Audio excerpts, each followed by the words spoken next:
Finally हाम्रो महारुद्र शिवाला मन्दिरको 18औं पुराण पनि सकिएको छ। आज चाहिँ हामी बारा क्षेत्रतिर लाग्दैछौँ। साथीहरू 5 मिनट जान्छु भनेर गए, एउटी आउँदै चाहिँ पर्खिनु न तपाईलाई भन्दै उताबाट अरू पनि कराउँदै आउँदैछन्। नगर्नु न भन्दा भन्दै पनि मैले गर्दिएको, अर्कोलाई मैले भिडियो बनाउँदैछु भनेको झन् पोज दिदी हाई भनी भिडियो बनाउँदैछु। रमाइलो भयो। अरू हाम्रो टिमहरू चाहिँ अरूको गाडीमा परेका थिए, हामी चाहिँ 3-4 जना मात्रै यता थियौँ क्या। त्यो पनि धेरै रमाइलो भयो।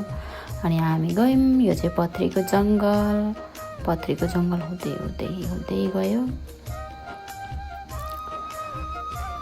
निन्द्रा लागेर बिहानै 4 बजी उठेर गएको थियो।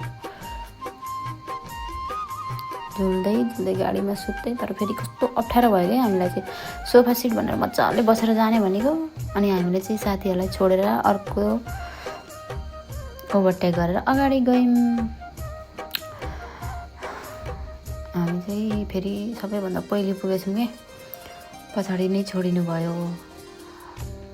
6वटा गाडी मात्रै सबैभन्दा पहिलो गाडी हाम्रै नै पुगेछौँ। अनि बाटोमा जाँदै एउटा दाइ चाहिँ अब लोकल गाडी होला भनेर पस्नु भएको थियो क्या। अनि हामी चाहिँ बारा क्षेत्र पुग्यौँ। हामी यहाँ जाँदैछौँ अझै पनि भ्यूहरू हेर्दै अब चाहिँ फाइनली पुग्न लाग्यौँ। फाइनली पुगिसक्यौँ हामी चाहिँ। अब पुगेर सबै साथीहरूलाई वेट गर्दैछौँ। सबैजना भेला भएर जान आँट्यौँ। अब यहाँबाट चाहिँ सबैजना भेला भएर एकसाथ ग्रुपै जाने भयौँ। अनि सामानहरू त बोकेर लान सकिँदैन, त्यही भएर हामी यहाँको गाडीमा सामानहरू लोड गरेर गाडी नै यता ल्यायौँ। अनि यहाँ साथीहरू चाहिँ चिलमा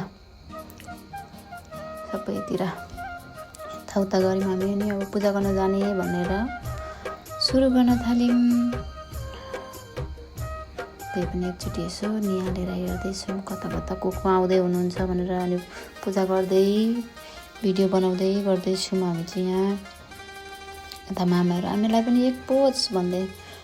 यो दुईवटा भाइ चाहिँ साह्रै रमाइलो क्या, ध्यान गर्न बसिहाल्नुहुन्छ भनेको। जे होस् नचिनेको मान्छे धेरै कोही चिन्दिन थिए यो पुराणमा, सबै चिन्यो। अनि म चाहिँ भनेको फेरि मम्मीले गङ्गाजल लिएर आइज है भन्नुभएको थियो र। गङ्गाजल भरेको अरे, बिर्कै नखोलिकन भरेको रहेछु। भरिँदैन त भन्दै भर्छु, हुँदैन त भरे त यसो हेरेको त बिर्कै नै खोलेको हुन्छ नि। मामा चाहिँ थाकेर बसिराख्नु भएको थियो। अन्त सबैजना अब चिलमा हामी चाहिँ अब सब खानासाना खायो, यता घुम्योरी बसिरहेको थियौँ। यता गुरुजीहरूसँग एकछिन रमाइलो गरेको क्या। गुरुजीहरूलाई गुरुजी भोट केमा भनेको घन्टीमा भन्नुहुन्छ।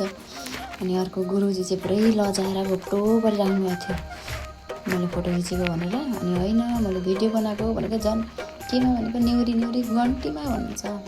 यता गएँ, यता हजुरबाहरूलाई पनि सोधेँ केमा हाल्ने त हजुरबा भनेको घन्टीमा भन्नुहुन्छ। अनि अर्को उहाँलाई सोधेको, उहाँ पुगेपछि जुनमा मन लाग्छ त्यसैमा दिने हो भन्दै हुन्थ्यो। त्यत्तिकैमा म यताउता हेर्दै हजुरबाहरूलाई सोध्दै रमाइलो गर्दै अङ्कल आन्टीहरूसँग। अनि हामी चाहिँ फाइनली अब गाडी चढ्न लाग्यौँ। त्यो पनि गेटसम्म चाहिँ गयौँ, जानै पर्ने थियो। अनि कसले के खाएँ भनेर सोद्धाखेरि उसले 4वटा जेरी खाएँ भन्छ, आन्टीले एउटा जेरी खाएँ भन्दै हुन्छ, मैले पनि एउटै खाएँ। यताउता के खाँदा पहिले भोक लागेको थियो, अगाइहाल्यो, अनि पछि त खानै सकेन क्या। अनि फाइनली अब हामी घर फर्किँदैछौँ। घर आइपुग्दा त 5:30। Thank you for watching. उसले चाहिँ कतिवटा खाइ भन्दैछ।